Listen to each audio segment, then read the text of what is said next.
शरण्य है, मैं आपकी शरण में हूं। कपिल भगवान बोले मां, तो ध्यान से सुनिए, आज मैं आपको अध्यात्म योग का उपदेश देता हूं। कपिल भगवान कहते हैं माता जी, मन का पेट आज तक कोई नहीं भर सका। इतना मिल गया तो इतना और मिल जाए।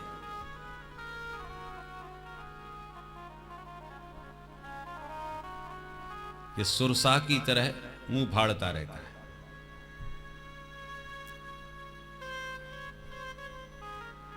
परंतु एक ही उपाय है, यदि इस मन में मनमोहन बैठ जाए तो मनमोहन की विशेषता है वो छोटे से छोटे और बड़े से बड़े बन जाते हैं। तो मन का आकार चाहे जितना बड़ा हो, पर माधव से बड़ा तो नहीं हो सकता। इसलिए मां, अपने मन को मनमोहन में लगाओ। बोले बेटा, ये मन लगे कैसे, ये तो बताओ।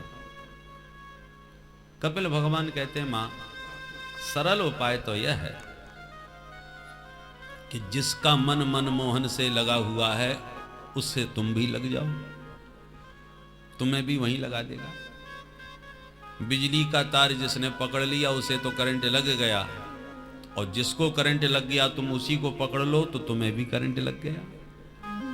भले ही तार से बहुत दूर थे, पर तार पकड़ने वाले को पकड़ लिया या तार को पकड़ लिया, एक ही बात है, क्योंकि उसमें भी वही करंट आ गया। उसी प्रकार वह सूक्ष्म परतत्व जो हमारी बुद्धि से परे है, समझ में नहीं आ रहा, तो जिसने उस तत्व को जान लिया है, ऐसे तत्ववेत्ता ब्रह्मविद वरिष्ठ किसी ब्रह्म ज्ञानी के श्री चरणों से जुड़ जाओ, तो वही दिव्य आनंद उसके माध्यम से आपको भी उपलब्ध हो जाएगा। तो बेटा, ये कैसे पता चलेगा कि कौन ब्रह्मविद वरिष्ठ है? ब्रह्म ज्ञानी की पहचान क्या है, कैसे हम माने?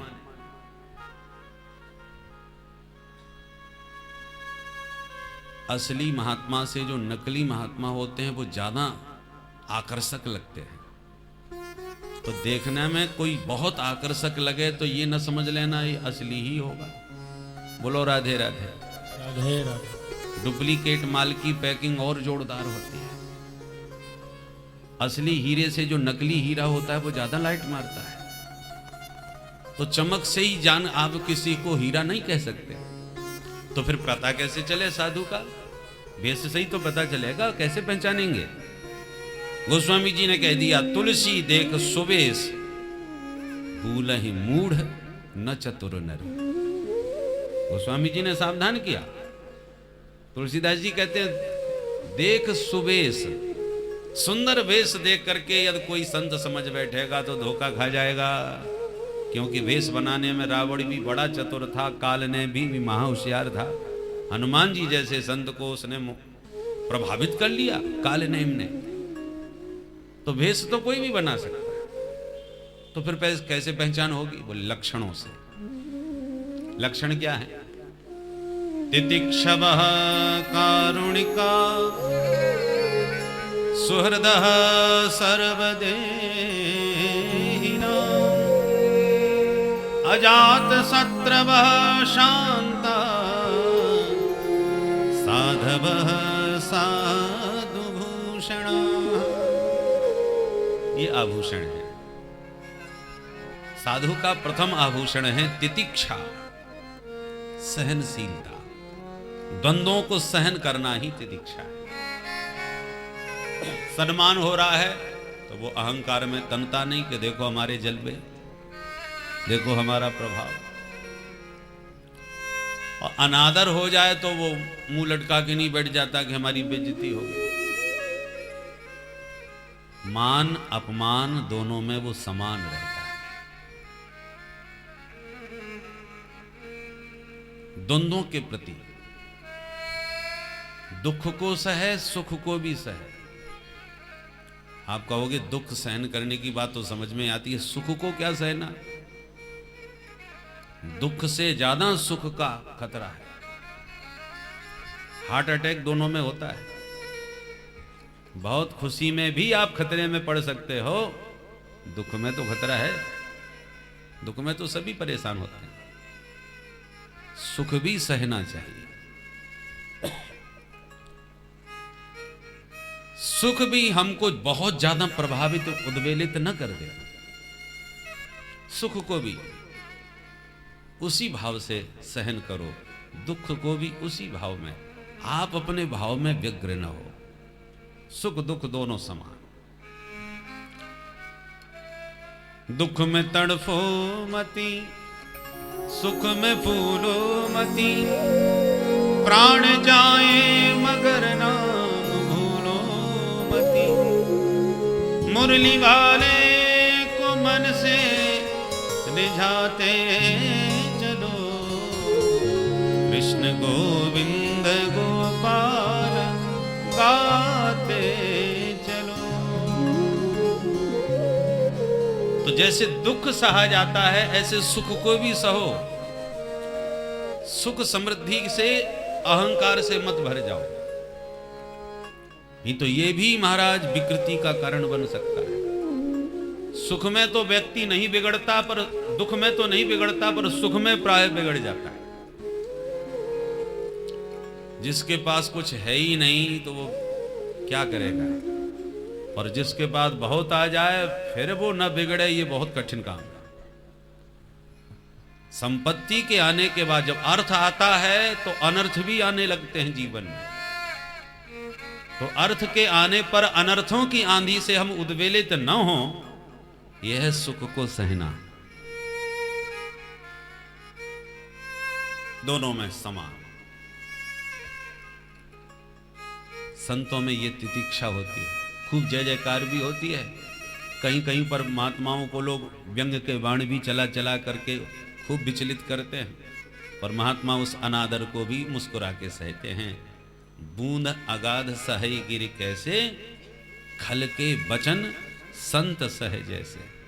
संत उन व्यंग के बाणों को भी सहते हैं और खूब जय जयकार, खूब माल्यार्पण और आरती पूजा और चरणामृत लेने वालों की भी भीड़ होती है।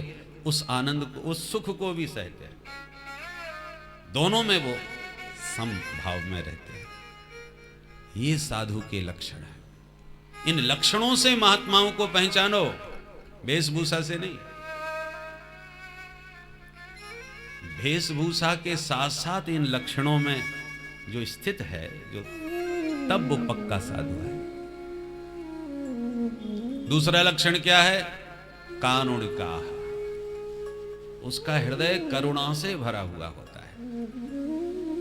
नारिकेल समाकारम, नारियल ऊपर से तो कठोर रहता है पर भीतर से पानी पानी कोमल होता है। महात्मा ऊपर से भले ही कठोर लगते हो, पर हृदय में सर्वे भवन्तु सुखिनः की दिव्य भावना से उनका अंतःकरण भरा हुआ होता है।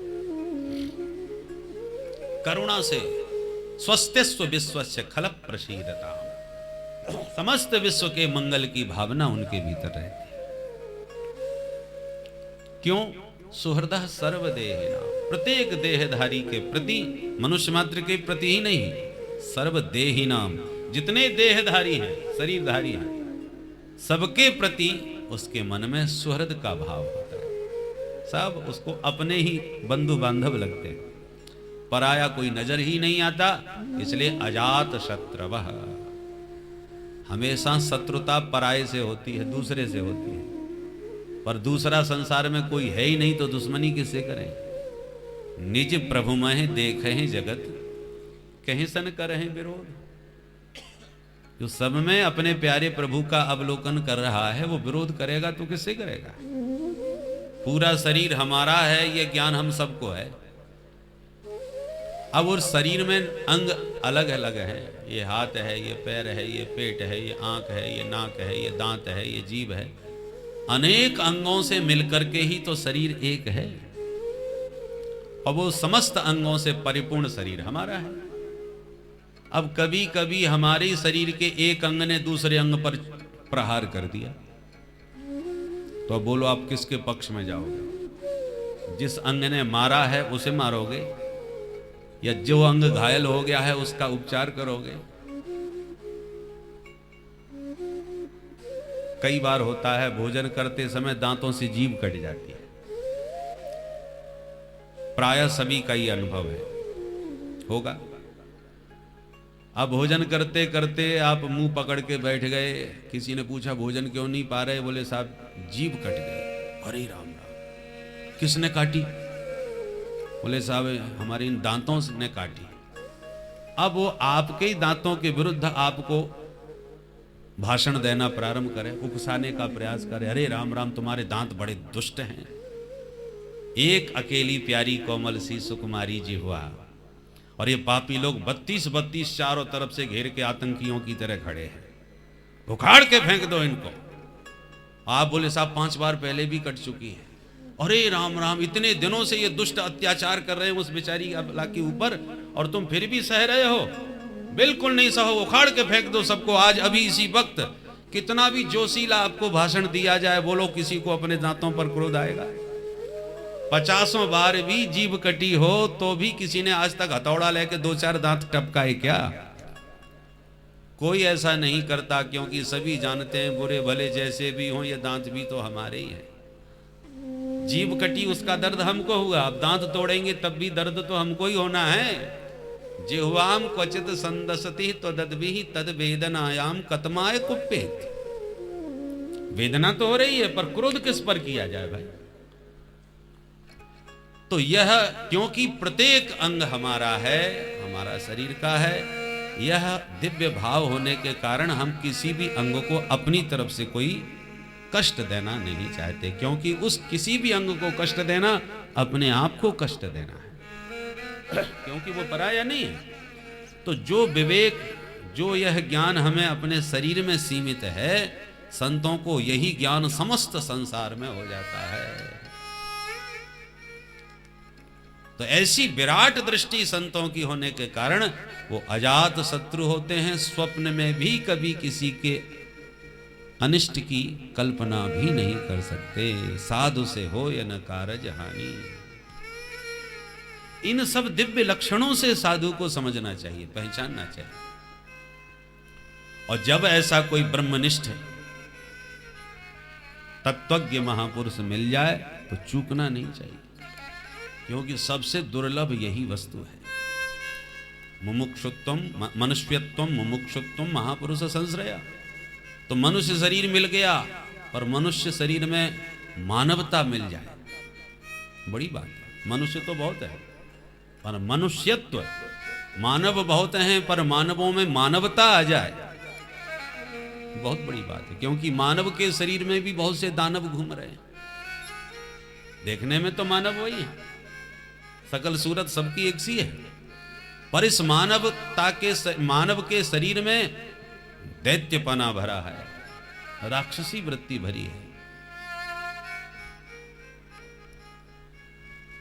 तो मनुष्यत्व हो, मनुष्यत्व के बाद मुमुक्षत्व, मुमुक्षा, मुक्ति की इच्छा, ये और भी ऊंची बात है।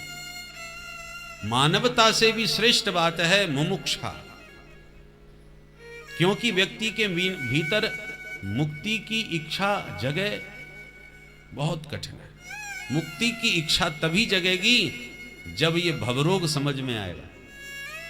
पुनरपि जननम पुनरपि मरणम की पीड़ा समझ में आवे, जब रोग समझ में आवे ना, तभी इलाज का मन होता है।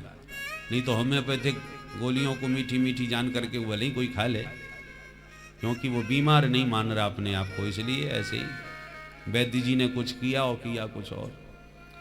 वैद्य जी कुछ कह रहे हैं, मरीज कुछ कर रहा है, क्योंकि वो संवेदनशील नहीं है कि मैं रोगी हूं। और यदि उसे लग जाए कि मैं बहुत खतरनाक रोग से ग्रसित हूं, तब वो बड़ी सावधानी से अपनी चिकित्सा करवाता है। तो सदगुरु वैद्य की शरण में भी वही आता है जो भव रोग को और उसकी पीड़ा को समझता है। तो भवरोग की, इस जन्म मरण की पीड़ा को समझे। भगवान शंकराचार्य भगवान प्रश्नोत्तरी में कहते हैं, जन्म तो हो चुका, पर जन्म उसका सार्थक है जिसको पुनः जन्म न लेना पड़े। एक ना एक दिन जो जन्म लिया है वो मरेगा, पर मरना उसका सार्थक है जिसे दोबारा फिर जीवन में न मरना पड़े। एक बार मौत हुई तो दोबारा फिर मौत न हो, उसकी मृत्यु सार्थक। एक बार जन्म हुआ तो दोबारा जन्म न हो, उसका जन्म सार्थक। तो ये जन्म मरण की अजस्र धारा अनादिकाल से जो चल रही है, तो इसी जीवन में, इसी शरीर से, इस भवरोग से मुझे निश्चित रूप से मुक्ति प्राप्त करनी है।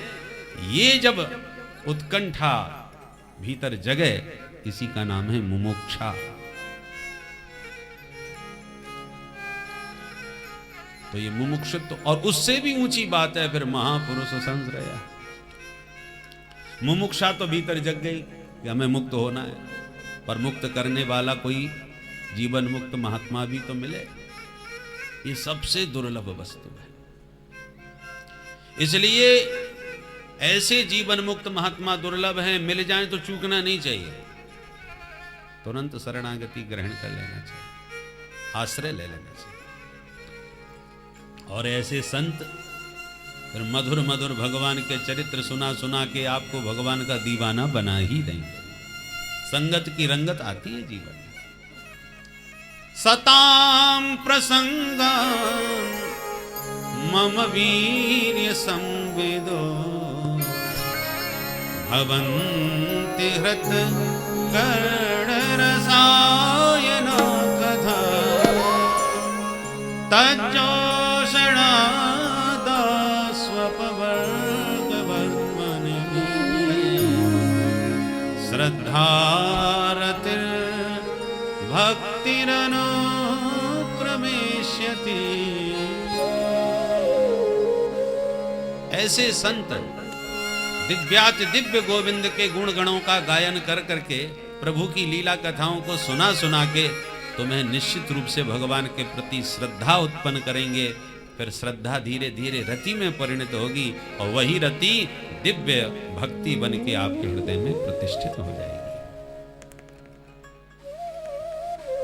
भक्ति भी 3 प्रकार के होते हैं। जो भगवान को मानते तो हैं, पर केवल मंदिर की मूर्ति में ही। ये हमारे लड्डू गोपाल जी ये बैठे हैं, वो प्राकृत भक्त होते हैं, प्राइमरी के। पर जितना प्रेम ठाकुर जी के श्री विग्रह में हमें होता है, और उसमें हम ठाकुर जी का दर्शन करते हैं मंदिर के विग्रह में, पाषाण प्रतिमा में, वही भाव और उतना ही अनुराग हमें संतों के स्वरूप का दर्शन करके हो गए। कोई साधु संत वैष्णव आ गया तो जैसे मेरे घर ठाकुर जी ही आ गए, इतना दिव्य प्रेम संतों के दर्शन से होने लगे तो मध्यम कोटि का है। परंतु मनुष्य मात्र में परमात्मा का दर्शन करने लगे तो उत्तम कोटि का है। मंदिर हमने बनवाया, आजकल तो मंदिर भी बनवाने वाले के नाम से ज्यादा जाने जाते हैं। कहां जा रहे हो? बोले बिरला मंदिर में जा रहे। कहां जा रहे हो? बोले सर जेके मंदिर में जा रहे। होता कि नहीं? तो बिरला जी का मंदिर है क्या? अरे बनवाया है बिरला जी ने मंदिर, तो लक्ष्मी नारायण जी का है। बोलो राधे राधे राधे राधे। इसलिए मंदिर हमने बनवाया, उसमें विग्रह हमने जयपुर से बढ़िया खरीद के प्रतिष्ठित करवाया। काशी के विद्वानों ने, वृंदावन के विद्वानों ने मिलके मंत्रों से प्राण प्रतिष्ठा कर दी, तो हमें उस मंदिर की प्रतिमा में साक्षात परमात्मा का भाव जागृत हो गया और भगवान का दर्शन होने लगा। पर ये जो प्रतिमाएं बैठी हैं, ये भी तो किसी कारीगर की बनाई हुई है। तो पाषाण की प्रतिमा जो हमारे आपके बीच में ही किसी ने बना करके तैयार की, उसमें तो हमें भगवान दिख रहे हैं, पर ये जो प्रतिमा है ये कौन से जयपुर के कारीगर ने बनाई? ये सारी प्रतिमाएं परमात्मा के द्वारा गढ़ी गई हैं, बनाई गई हैं, और चैतन्य प्रतिमा है, चलती फिरती बोलती चलती। तो पाषाण प्रतिमा में हमें परमात्मा दिखे हैं, और चलती फिरती इन प्रतिमाओं के प्रति हम राग द्वेष छल छद्म का व्यवहार करें तो बोलो भगवान प्रसन्न होंगे क्या? ये सारी प्रतिमाएं भगवान के द्वारा प्रतिष्ठित हैं, बोलने वाली। अब इनकी हम जेब काटें, इनके साथ हम छल करें, इनके साथ हम धोखा दें, और फिर आकर के मंदिर की प्रतिमा के सामने प्रभु को प्रणाम करें, तो कपिल भगवान कहते हैं भस्मन नेव ज्योतिषा, वो राख में हवन कर रहा है, उसके मन को कभी शांति नहीं मिल सकती। दुषितः पर काये माम मानिनो भिन्न दंसिनः भूतेषु बद्ध वैरस्य न मनः शांति मृच्छति। अहम सर्वेषु भूतेषु भूतात्मावस्थितः सदा तमवज्ञाय मां मर्त्य कुरुतेर्चा विडम्बनम्।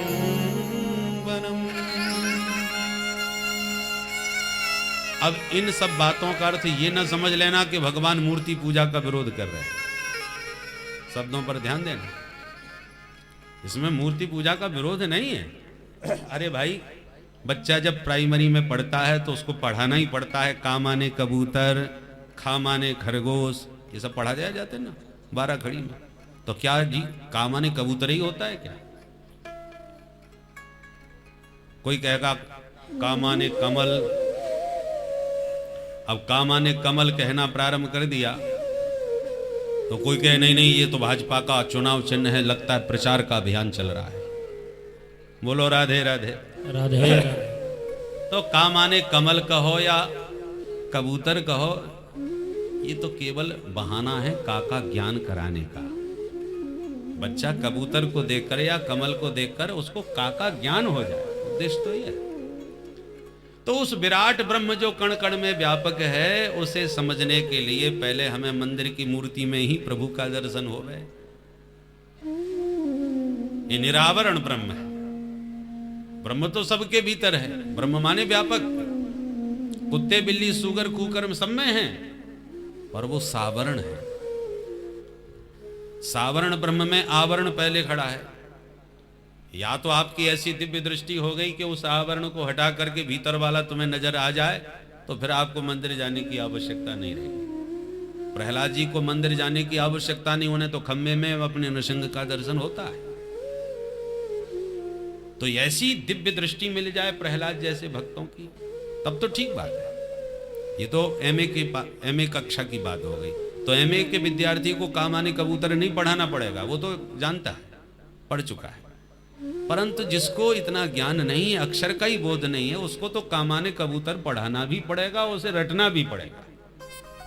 ऐसे ही उस परमात्मा को पहले मंदिर की मूर्ति में हम ठीक से देखें, जब वहां हमारा भाव पुष्ट हो गए तो फिर संतों में देखें, वहां जब भाव जमने लगे तो मनुष्य मात्र में देखें, और फिर जब उनमें भी भाव पुष्ट हो जाए तब फिर कीट पतंग कुकर सूकर सही सिय राम मैं सब जग जानी। ये तो बहुत ऊंची बात है, इसको गाना अलग बात है, पर उस ऊंची स्थिति में पहुंचना बहुत बड़ी बात है।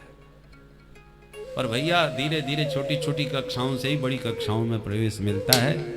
तो ऐसे हमको धीरे धीरे अपनी दृष्टि को व्यापक बनाना चाहिए। बहुत सुंदर उपदेश दिया, अष्टांग योग का वर्णन किया कपिल भगवान ने।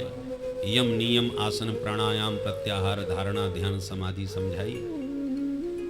जीव माँ के गर्भ में कैसे आता है, कैसे धीरे धीरे पुष्ट होता है, और फिर किस प्रकार से पीड़ित होकर के गर्भ की पीड़ा से व्यथित जीव परमात्मा का स्मरण करता है, तब जीव का जगत में जन्म होता है। इसका बहुत सुंदर विधि से कपिल भगवान ने वर्णन किया है। इस दिव्य उपदेश को सुनकर के माता देवहूति मुग्ध हो गई। बेटा, तुम्हारे सारे उपदेश का सार यही समझ में आता है, आहो बत स्वपचो तो गरीयान यज्ञ हुआग्रे वर्तते नाम तुभ्यम। स्वपच भी हो, पर जिसकी वाणी में आपके नाम की प्रतिष्ठा है, नाम आपका जिसकी वाणी में अहरनिश विराजमान रहता है, जी है देहरी द्वार, वो स्वपच भी हो तो निश्चित रूप से अपना कल्याण करने में समर्थ हो सकता है। और ब्राह्मण द्विजश्रेष्ठ होकर के भी यदि भगवत पादारविंद से विमुख हुआ तो अपना ही कल्याण करने में असमर्थ है, अन्य का कल्याण तो कर ही क्या सकता है। और यों कह करके देवभूति माँ तो प्रभु के प्रेम में ऐसी पुलकित हुई कि शरीर ही सरिता में परिणित हो गया। कपिल भगवान माँ से आज्ञा लेके सागर तट पर पहुंचे। समुद्र की उत्ताल तरंगों ने उनका दिव्य स्वागत किया और आज भी गंगा सागर में कपिल भगवान विराजमान हैं। बोल कपिल भगवान की जय। इस प्रकार से कपिल भगवान का चरित्र सुनाया। अब कहते हैं कि मनु महाराज की मझली बेटी का चरित्र तो आपने सुन लिया। बड़ी बेटी आकुति का विवाह रुचि प्रजापति के साथ में हुआ, जिनके घर भगवान यज्ञ नारायण का प्राकट्य हुआ। बोली यज्ञ भगवान की जय। और सबसे छोटी बेटी है प्रसूति, जिनका विवाह दक्ष प्रजापति के साथ हुआ, जिनसे 16 बेटियों का जन्म हुआ। माता देवहूति की बेटी जो अनसुईया थी, इनका अत्रि मुनि से विवाह हुआ था, जिनके घर साक्षात भगवान दत्तात्रेय के रूप में प्रकट हुए। बोल दत्त भगवान की जय। ब्रह्मा विष्णु महेश तीनों ही माता अनुसुईया के बेटा बन के आए 3 रूपों में। भगवान नारायण का प्राकट्य हुआ दत्तात्रेय जी के रूप में, भगवान शंकर का प्राकट्य हुआ दुर्वासा मुनि के रूप में, और ब्रह्मा जी प्रकट हो गए चंद्रमा के रूपों में। इसलिए त्रिदेव अनुसुईया मां के पुत्र बने। माता प्रसूति के 16 बेटियां हुई। उन 16 बेटियों में 13 बेटियों का विवाह धर्म से हुआ। धर्म की मूर्ति नामक पत्नी से भगवान नर नारायण प्रकट हो गए, जो आज भी बद्री विशाल में विराजमान हैं। वो नर नारायण भगवान की जय। दक्ष की एक सबसे छोटी बेटी सती, जिनका विवाह भूत भावन भोलेनाथ के साथ हुआ, पर सती के कोई संतान नहीं हुई। क्यों नहीं हुई महाराज? बोले सती के संतान इसलिए नहीं हुई क्योंकि अपने पिता दक्ष के यज्ञ में भोलेनाथ का अपमान देख करके दुखी होकर के सती ने शरीर ही त्याग दिया। चौंक गए, ऐसा क्या अपमान कर दिया कि माता सती को शरीर त्यागना पड़ा? तो विस्तार से वो प्रसंग सुनाया कि दक्ष को पद पा करके बहुत मद आ गया। प्रजापति का पद बहुत ऊंचा पद होता है। पद की ऊंचाई पर बैठ करके भी व्यक्ति श्री मदांध न हो, ये बहुत कम होता है। पद में मद आ ही जाता है। तो दक्ष ने उस मद में आकर के महादेव का घोर अपमान किया, क्योंकि उनके दक्ष के आने पर सब खड़े हुए और त्रिदेव खड़े नहीं हुए और शंकर जी खड़े नहीं हुए। इसी बात पर क्रोध में भरे दक्ष ने जम के गालियां दी, शाप तक दे डाला कि मैं शंकर को शापित करता हूं, किसी यज्ञ में इनको भाग न दिया जाए। तमाम सापासापी हुई, मामला शांत हो गया, क्योंकि भोलेनाथ एक शब्द भी नहीं बोले। ये सहिष्णुता भगवान शंकर की। जिसके पास बल ही ना हो, जो कमजोर हो, उसको कोई थप्पड़ मार दे और वो कहे कोई बात नहीं माफ किया, हमने को लड़ाई झगड़ा पसंद नहीं है, तो वो कर भी क्या सकता है? ज्यादा गड़बड़ करेगा तो 2 और चटका देगा। तो ये सहनशीलता नहीं है, ये विवशता है। सहनशीलता उसको कहते हैं कि हम सामर्थ्यवान होने पर भी कोई प्रत्युत्तर न दे, वो सहनशीलता है। भगवान शंकर कालम महाकाल कालम कृपालम, कालों के भी महाकाल हैं, महामृत्युंजय।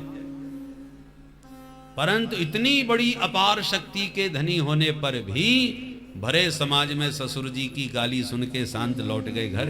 यह है सहिष्णुता, सहनशीलता। परंतु दक्ष ने विराट यज्ञ किया, सभी को बुलाया, पर महादेव को निमंत्रित नहीं किया। सती ने आग्रह किया मायके जाने का, भोले बाबा ने बहुत समझाया, बात समझ में नहीं आई, चली गई। केवल माता प्रसूति के अतिरिक्त देवी सती से कोई भी हृदय से नहीं मिला। सादर भल ये मिली एक माता, सादर भल ये मिली एक माता, भगनी मिली बहुत मुस्काता, भगनी मिली बहुत मुस्काता, सादर भलई मेरी एक माता, सादर भलई मेरी एक माता, सादर भलई मेरी भलाई मेरी, भलाई मेरी। बड़े प्यार से माँ ने हृदय से लगाया सती को।